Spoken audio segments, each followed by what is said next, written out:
Sejam muito bem-vindos ao Poupar Investir Lucrar e eu sou o João Paulo. Hoje vou falar de um livro que não é apenas um livro sobre ações, é um livro sobre comportamento, disciplina, risco, paciência e sobre a forma como devemos reagir quando o mercado parece ter perdido completamente a razão. Eu tenho aqui comigo duas versões do Investidor Inteligente de Benjamin Graham. Tenho a versão em português, que é este pequeno monstrinho que aqui está, também é bastante grossinho.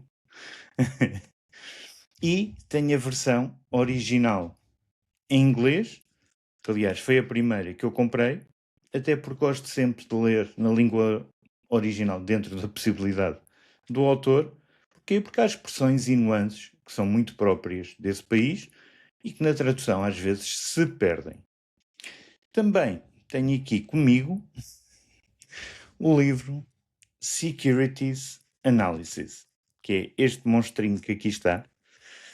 Eu não o li todo, só li passagens, alguns capítulos, mas se quiserem que faça um episódio inteiro sobre ele, deixem nos comentários que eu faço o favor de ler um pouco mais e para o mês que vem, ou coisa assim, trazer-vos um episódio só sobre o Security Analysis.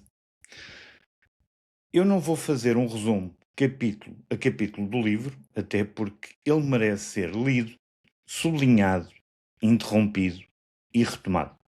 Algumas ideias parecem extremamente simples numa primeira leitura, mas ganham outro significado depois de passarmos por uma queda de mercado ou qualquer outro efeito psicológico. O que eu vou fazer é falar das ideias que transformaram o investidor inteligente num clássico e explicar porque continuam tão atuais em 2026, mesmo num mercado completamente diferente daquele que Benjamin Graham conheceu. Hoje, nós temos aplicações de investimento no telemóvel, ETFs, negociações sem comissões aparentes, informações financeiras disponíveis em segundos, inteligência artificial, redes sociais, criptomoedas e mercados que reagem instantaneamente a qualquer notícia. Graham escreveu num livro sem nada disto. Ainda assim, o problema central continua igual. E o problema central continua a ser o próprio investidor. Mas antes de falarmos do livro, é importante perceber quem foi o homem que as desenvolveu. Benjamin Graham nasceu em Londres em 1894 com o nome Benjamin Grosbaum. Ainda em criança, mudou-se com a família para os Estados Unidos. A família viveu inicialmente com algum conforto, mas infelizmente a morte prematura do pai e as dificuldades financeiras que seguiram marcaram profundamente a sua juventude. Graham cresceu a perceber que a estabilidade económica não deve ser tomada como garantida. E essa experiência ajuda a explicar a importância que mais tarde daria à prudência, à proteção do capital e à margem de segurança. Foi um aluno brilhante, estudou na Universidade de Colômbia, recebeu propostas para permanecer no meio académico, mas, no entanto, acabou por entrar em Wall Street, e para nós, ainda bem, onde começou a trabalhar como analista e onde desenvolveu uma capacidade muito pouco comum para estudar demonstrações financeiras, balanços e ativos empresariais. No início do século XX, o mercado financeiro era bastante diferente. A informação era extremamente escassa, pouco padronizada e muitas empresas divulgavam apenas o mínimo necessário. Investir estava muito mais próximo da especulação baseada em rumores e contactos pessoais do que uma análise rigorosa que hoje consideramos normal. Graham ajudou a mudar isso. Passou a tratar compra de ações como a aquisição de uma participação no negócio real, em vez de perguntar apenas se a cotação poderia subir, procurava perceber onde estavam os ativos e quanto é que eles valiam, os lucros da empresa e a sua capacidade económica. O crash de 1929 foi determinante na sua história. Graham sofreu perdas muito significativas durante a Grande Depressão. Não foi um observador distante da crise. Ele viveu diretamente as consequências da alavancagem, da queda dos preços e do colapso da confiança. Esta parte é importante porque muitas vezes combinamos, ou aliás, não combinamos nada, imaginamos os grandes investidores como pessoas que descobriram desde cedo fórmulas perfeitas e que nunca mais erraram. Graham não construiu a sua filosofia porque tudo lhe correu bem. Ele construiu-a porque percebeu, através de perdas reais, precisava de um método capaz de resistir a períodos em que o mercado deixava de fazer sentido. Em 1934, juntamente com David Dodd, publicou Security Analysis, uma obra mais técnica dirigida a analistas e investidores profissionais, e em 1949 publica então The Intelligent Investor com uma abordagem mais acessível ao investidor comum. Graham foi também ele professor na Columbia Business School e entre os seus alunos esteve Warren Buffett, que viria a tornar-se o discípulo mais conhecido da filosofia de Graham. Mas houve muitos outros investidores que foram influenciados diretamente pelo seu pensamento, como Walter Scholes, Irving Kahn, William Rohn e Tom Knapp. Warren Buffett chegou a dizer que os capítulos dedicados ao Mr. Market e à margem de segurança contêm algumas das ideias mais importantes que alguma vez foram escritas sobre investimento. O próprio Buffett descreveu O Investidor Inteligente como o melhor livro de investimentos que já leu. Sou capaz de concordar. Isto não significa que Buffett tenha seguido Graham de forma literal durante toda a sua vida. Na verdade, a evolução de Buffett é uma das melhores demonstrações de como os princípios de Graham podem ser adaptados sem serem abandonados. Graham ensinou a procurar uma diferença entre preço e valor. Já Charlie Munger, o seu falecido sócio, ajudou depois a dar mais importância à qualidade do negócio, à vantagem competitiva e à capacidade de reinvestir capital durante muitos anos. Uma das principais grandes distinções apresentadas por Graham é exatamente a diferença entre investir e especular. Para ele, uma operação de investimento é aquela que, depois de uma análise cuidada, oferece uma segurança razoável do capital e uma rentabilidade adequada. As operações que não cumprem estes critérios são especulativas. Esta definição parece simples, mas obriga-nos a fazer perguntas desconfortáveis mesmo hoje. Quando nós compramos uma ação porque vimos um vídeo a dizer que ela podia duplicar, estamos a investir ou a especular? Quando nós compramos um ativo porque tem subido muito e temos medo de ficar de fora, estamos a investir ou a especular? A especulação, ela não é necessariamente proibida nem moralmente errada. Graham reconhecia que podiam existir especulações conscientes. O problema começa quando alguém está a especular e acredita que está a investir. Um investidor pode decidir reservar uma pequena parcela da carteira para operações de maior risco, mas deve saber que esse capital está exposto a um resultado menos previsível. Deve separar essa atividade da construção principal do seu património e nunca confundir entusiasmo com análise. Hoje, esta distinção é ainda ela mais importante. As aplicações tornam a compra e a venda demasiado fáceis. O intervalo entre a ideia e uma ordem de mercado pode ser inferior a 1 minuto. E essa facilidade técnica cria uma ilusão perigosa. A ideia, por ser fácil executar uma operação, também é fácil tomar uma boa decisão. Não é. A tecnologia reduziu a dificuldade de transacionar, mas não reduziu a dificuldade de avaliar. Imagina duas pessoas que compram exatamente a mesma ação, ao mesmo preço e no mesmo dia. Uma estudou o negócio, analisou os resultados, definiu um preço razoável e aceita manter a posição durante vários anos. A outra comprou porque viu a ação nos temas mais comentados de uma rede social. O ativo é o mesmo. A operação externa também. Mas já o processo, ele é completamente diferente.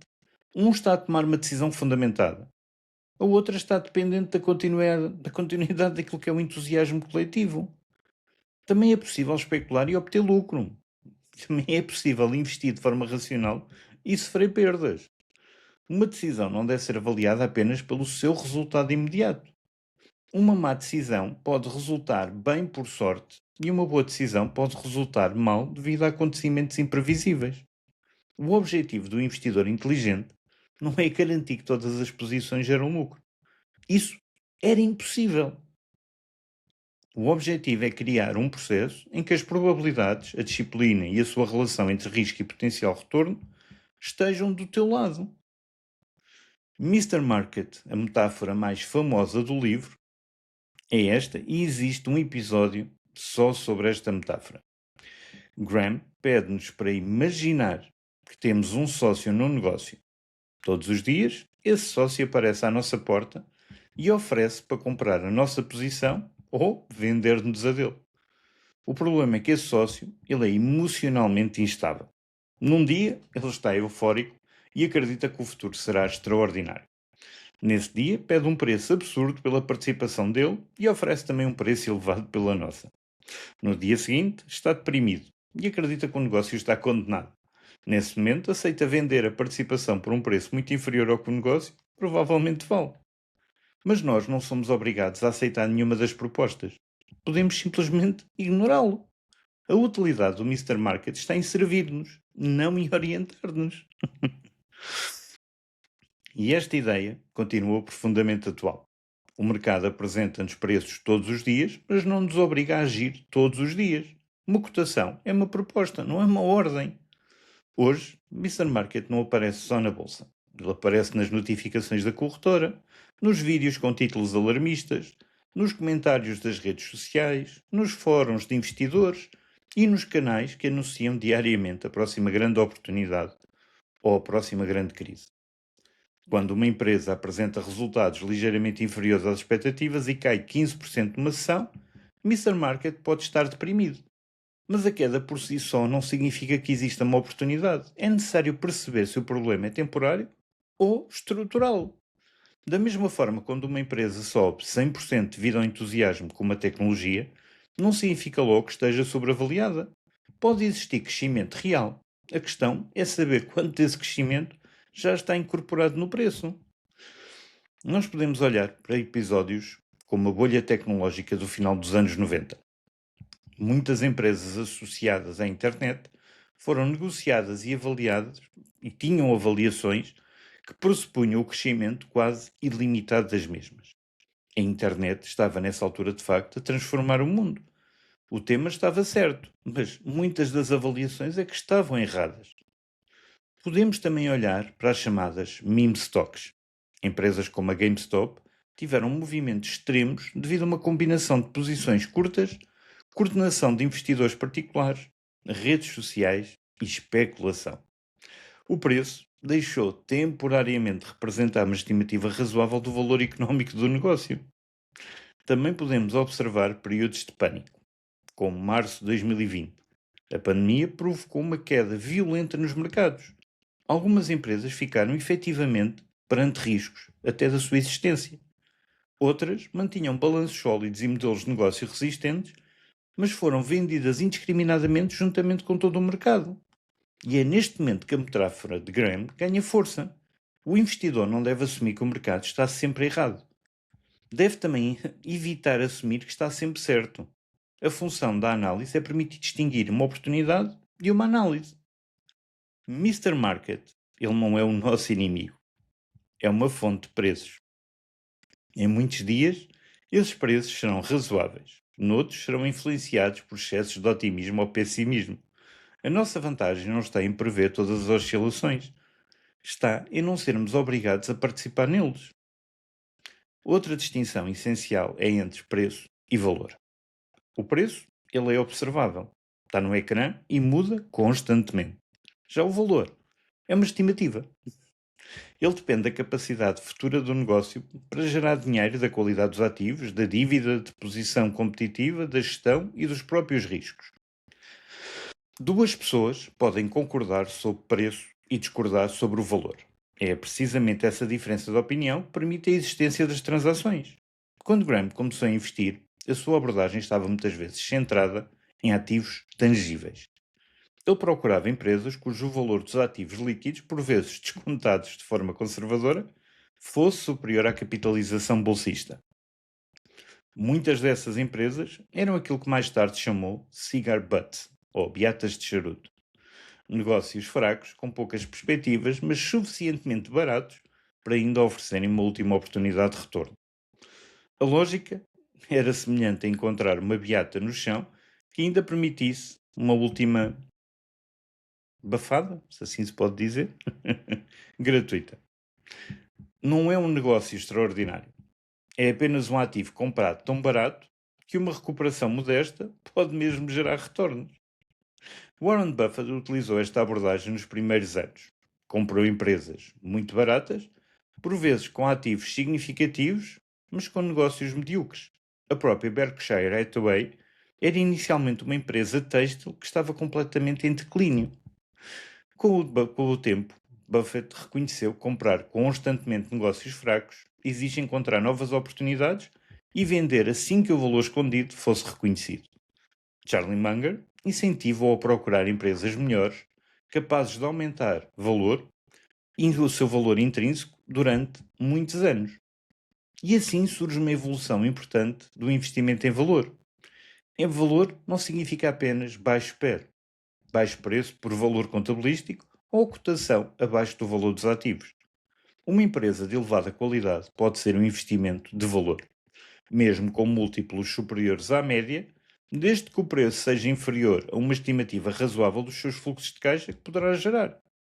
Da mesma forma, uma empresa com um PER muito baixo pode estar cara se os lucros estiverem prestes a cair, se a dívida for excessiva ou se o negócio estiver a tornar-se irrelevante. E é aqui que aparecem as chamadas armadilhas de valor. O investidor vê uma cotação muito inferior ao máximo histórico e conclui que a ação está barata. Mas o máximo histórico não é uma medida de valor, é apenas o preço mais alto que alguém aceitou pagar no passado.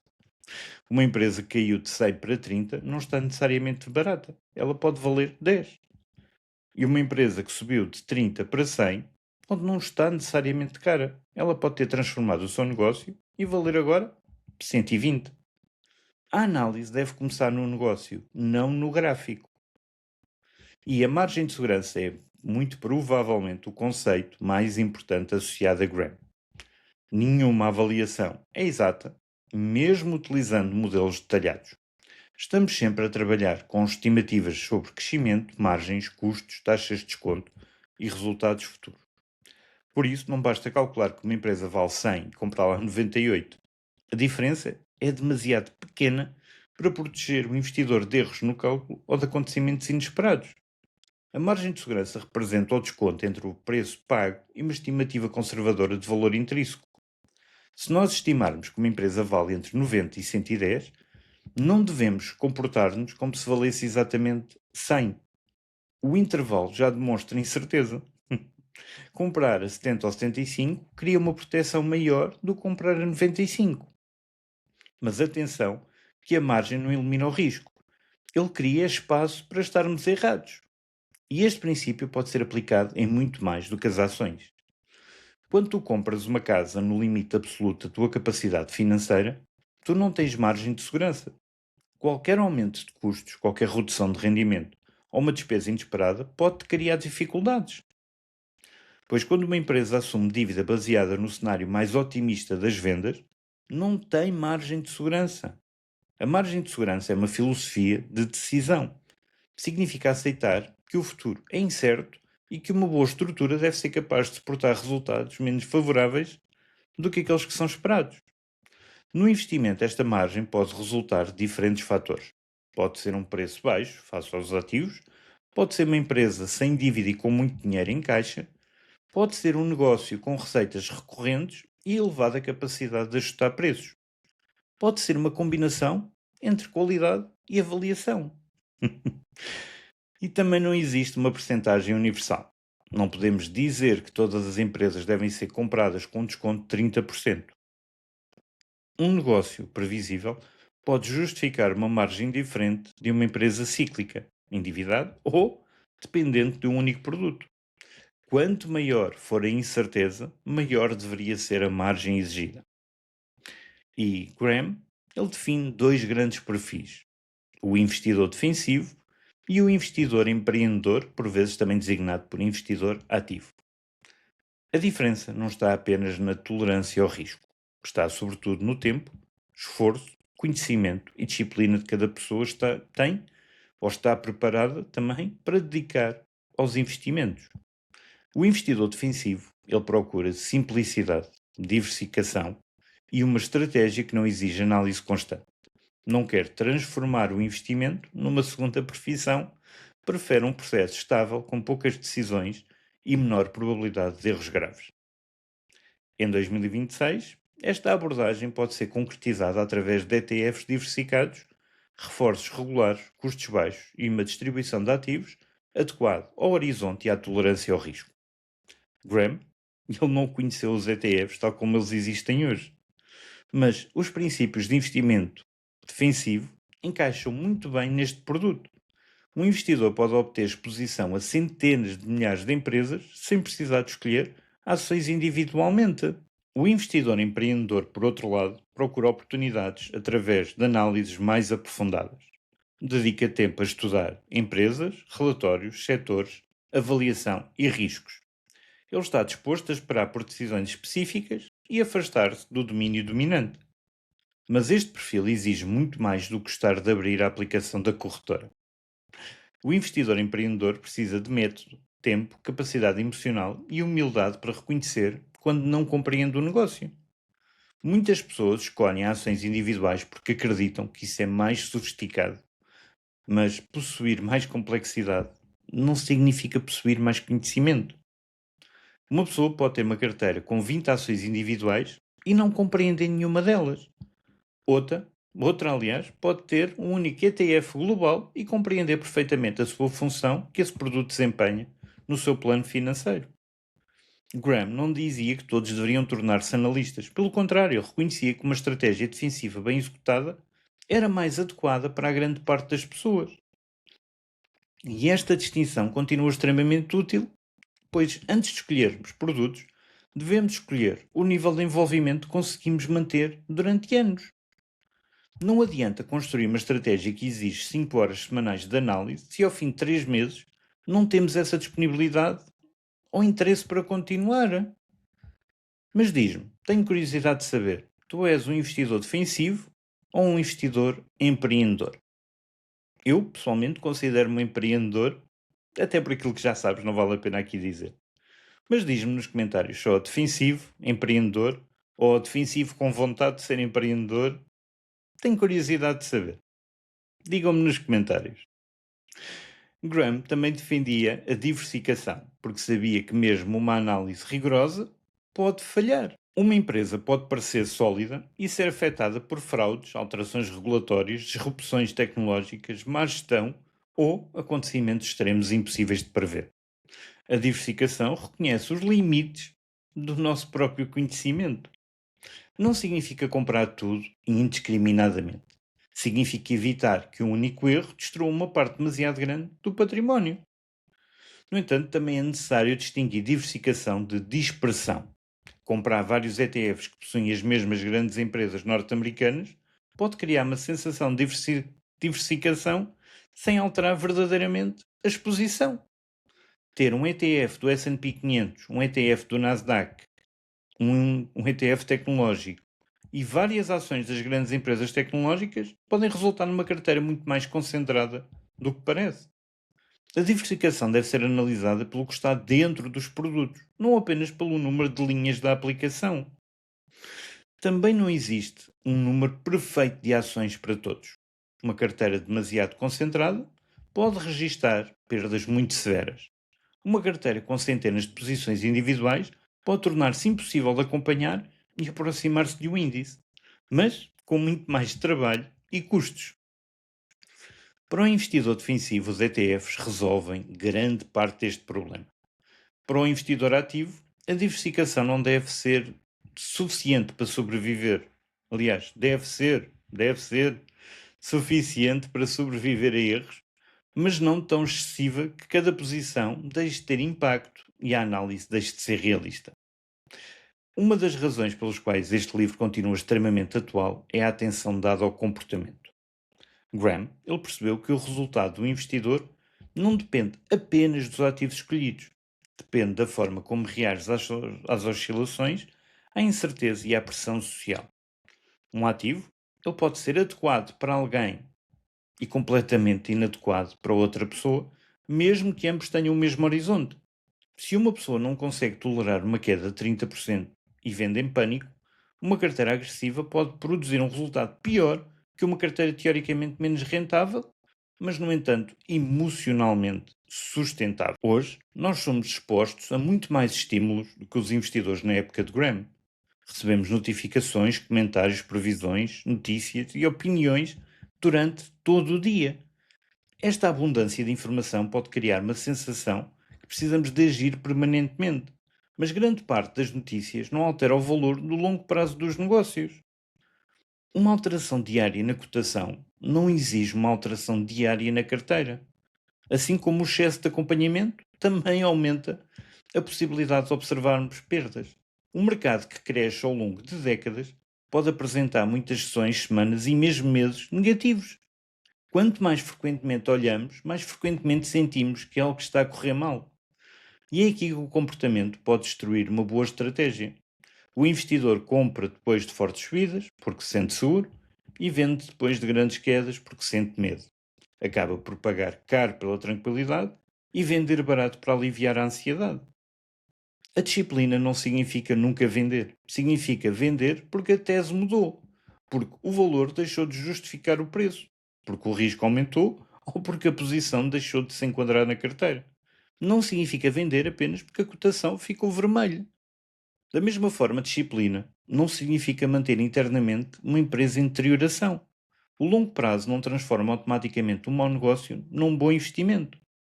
E Graham incentiva-nos a separar o preço diário do valor económico. E esta separação é uma forma de proteção psicológica. Uma grande parte do livro discute a relação entre ações e obrigações. Algumas recomendações específicas refletem a época de Graham, quando ele escreveu, como é lógico, e não devem ser copiadas mecanicamente para 2026.